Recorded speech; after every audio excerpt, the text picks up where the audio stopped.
Bonjour à tous, c'est Johan. On se retrouve cette semaine pour une vidéo sur la nouvelle 308 qui est enfin arrivée dans nos concessions Peugeot Montauban, Cassel-Sarrazin et Caussade.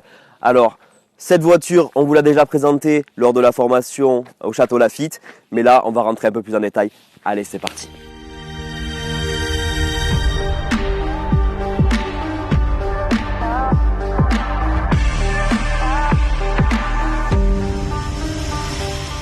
Alors dans cette vidéo, on va faire un petit match de génération pour comparer l'ancienne 308 avec la nouvelle 308. Mais là, on va un peu plus s'attarder sur celle-ci, cette dernière, qu'on attend tous. Et on va commencer par les couleurs. Donc les couleurs, on a le vert olivine qui est la couleur de lancement pour cette nouvelle 308, le bleu vertigo, le rouge élixir, vous avez aussi le blanc nacré, le blanc, le gris artense et le noir perlin nacré.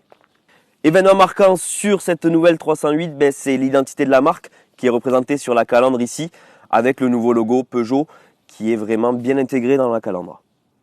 Le logo que vous allez retrouver aussi sur les ailes avant du véhicule, sur les finitions GT et GT Pack, mais également à l'arrière, ce qui donne une personnalité vraiment agressive sur la voiture. Au niveau des motorisations, nous avons les moteurs essence qui sont tous sur du 1,2 litre 3 cylindres, avec le PureTech 110 chevaux boîte manuelle, le PureTech 130 chevaux boîte manuelle, mais aussi boîte automatique.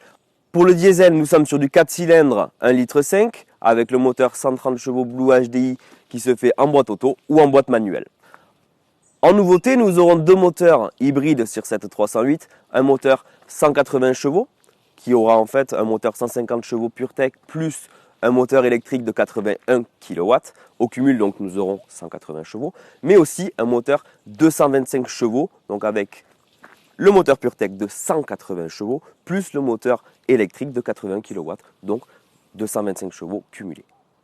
Concernant l'autonomie de ces moteurs hybrides, vous allez avoir une autonomie de 60 km. Donc c'est vraiment très intéressant pour tous vos trajets quotidiens.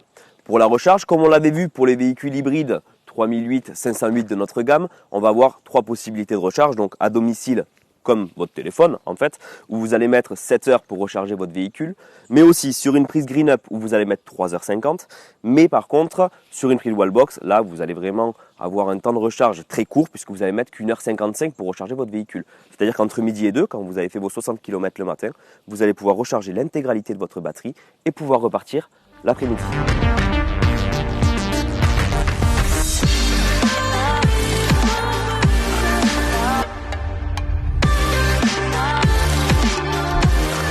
Alors pour commencer le comparatif, on va commencer par l'avant du véhicule.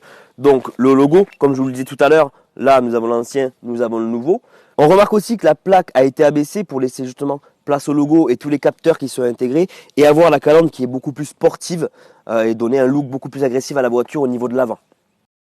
Nous avons aussi l'apparition des crocs, comme sur toutes les voitures de la gamme Peugeot, on a les crocs du lion qui apparaissent sur l'avant du véhicule et des feux beaucoup plus affinés, 7 cm, rappelez-vous, on vous l'avait dit dans l'ancienne vidéo de présentation, et qui font aussi apparaître la nouvelle génération de feux Matrix LED, donc un éclairage beaucoup plus intéressant dans le sens où en fait votre véhicule va gérer automatiquement l'éclairage en restant tout le temps en phare. Alors, tout d'abord, nous avons un capot qui a augmenté de 19 cm, par rapport à l'ancienne génération, ce qui lui donne une ligne plus sportive sur la nouvelle 308. En plus de ça, nous avons un véhicule qui a augmenté de 11 cm par rapport à l'ancienne génération, ce qui fait qu'elle a une longueur de 4,36 m. De plus, nous avons un empattement qui progresse de 5,5 cm, ce qui est au bénéfice de l'habitabilité à l'intérieur du véhicule, et la voiture s'abaisse de 2 cm pour un look plus racé du véhicule.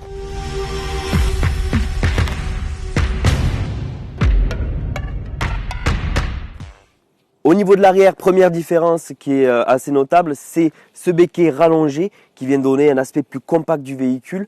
Par contre, à l'intérieur de votre véhicule, ne vous inquiétez pas, la visibilité reste inchangée par rapport à l'ancienne génération. Autre chose qui est assez nouveau et qui est vraiment intéressant, c'est l'apparition de ce bandeau noir laqué qui vient cacher l'accès au coffre que vous pourrez retrouver juste ici et qui est encadré par les 3 feux à griffes comme on retrouve sur l'avant du véhicule avec une signature lumineuse assez inédite.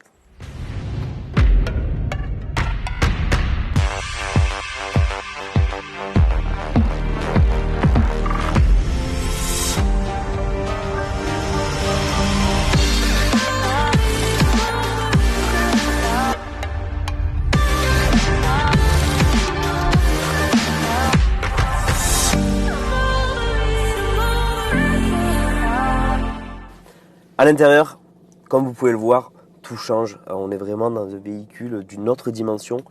Nous avons des rangements un peu partout sur ce véhicule-là, les prises USB-C un peu partout, le nouveau sélecteur de vitesse.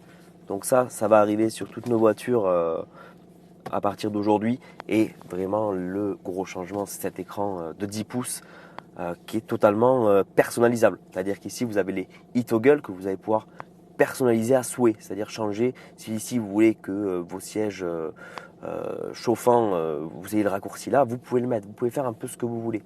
Autre chose aussi qui est assez sympa, moi j'adore, j'utilise beaucoup Android Auto, etc. Vous allez pouvoir mettre directement votre téléphone ici. Vous avez l'afficheur 100% numérique sur une dalle de 10 pouces qui sera en 3D sur les versions GT et GT Pack. En comparaison à l'ancienne, l'ancienne faisait 7 pouces, donc c'était beaucoup plus petit. Donc au centre, un écran de 10 pouces panoramique accompagné de ces e-toggle qui fait aussi partie des grandes nouveautés sur la 308. Sur ces e-toggle là, vous en avez 5 sur 6 qui sont paramétrables.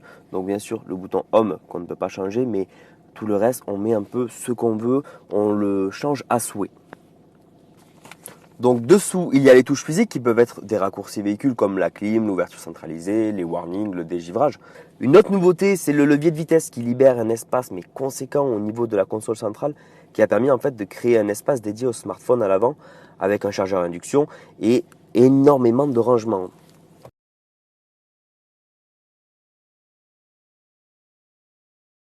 On a aussi l'apparition du régulateur et limiteur sur le volant, donc en accès direct, plus besoin d'aller chercher le commodo derrière.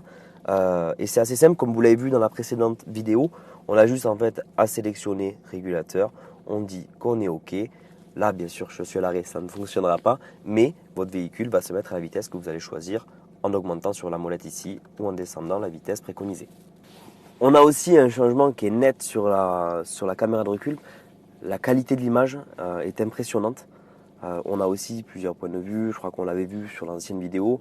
On peut voir un environnement plus élargi et après la possibilité d'avoir des caméras 360 sur tout le tour du véhicule. Mais on voit vraiment que la qualité a été améliorée par rapport aux anciens véhicules. À l'arrière, nous avons un gain de 3 cm, comme je vous le disais, grâce à l'empattement qui a évolué de 5,5 cm du véhicule. On gagne 3 cm de place, donc c'est vraiment très confortable. On s'assoit, on a les genoux qui ne touchent pas à l'avant, c'est agréable. Au niveau du coffre, nous sommes sur un volume de 413 litres en véhicule thermique et 361 en hybride, car bien sûr les batteries prennent un peu de place au niveau du coffre. Donc sur les modèles hybrides, vous aurez toujours la possibilité avec MyPeugeot de programmer la recharge et le préconditionnement du véhicule, etc. Vous pouvez choisir à quelle heure recharger votre véhicule. Si vous avez les heures creuses qui commencent à partir de 23h par exemple, de commencer votre recharge à partir de 23h pour payer un peu moins cher au niveau de la recharge de votre véhicule.